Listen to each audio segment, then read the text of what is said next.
Hi everyone, just a quick video on torque converters, what they are, the major parts and how they work. So first of all, what is a torque converter? Well, it is a way of transferring the power from an engine to an automatic transmission unit on automatic vehicles. As the name suggests, it multiplies the torque from the engine to the transmission to help turn the wheels when you're accelerating away. Also drives the oil pump and allows you to disconnect the power from the engine to the automatic transmission when the vehicle's stationary. So those are the main purposes of it. What are the main parts? Well, the first bit you're looking at here is the impeller. So this is connected to the transmission end of the automatic system. And obviously we've got lots of fins in here that I'll come on to in a second as to why they are there. An internal section here, which makes it a torque converter rather than a fluid clutch. This is the stator. And then we've got the rear section here as we're looking at it, which is the turbine, and then the clutch assembly here, and the cover here that then goes onto the flywheel and the transmission side of the system. So how does it work? Well, it's quite hard to explain it when you're looking at it rather than it being obviously pushing fluid around the system, but I shall do my best.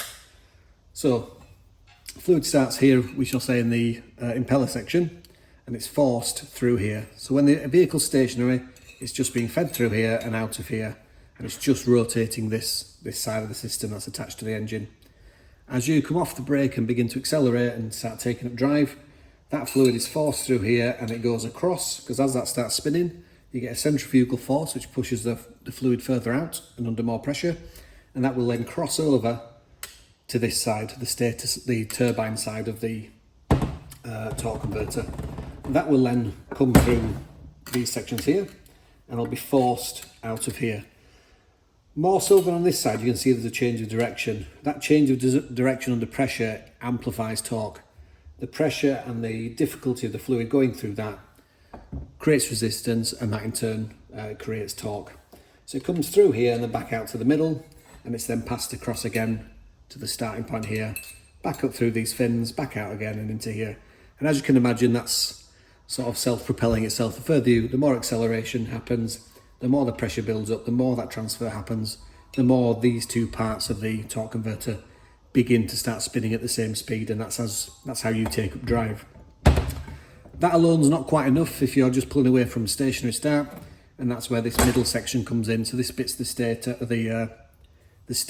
So as you can see, the angle on these blades is even more acute than on those. So that will sit in the middle there.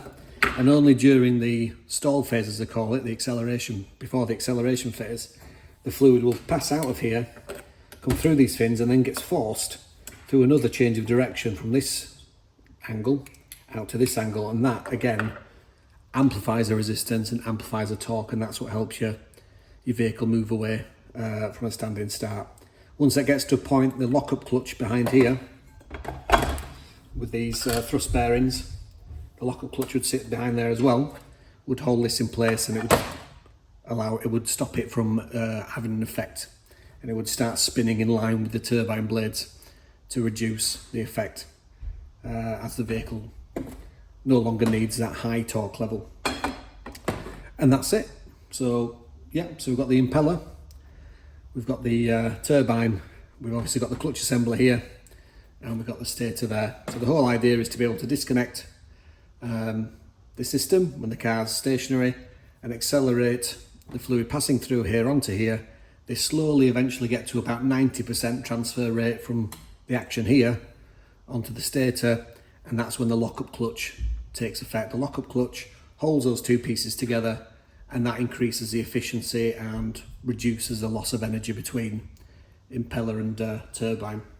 Hope that makes sense, and I'll see you in the next one.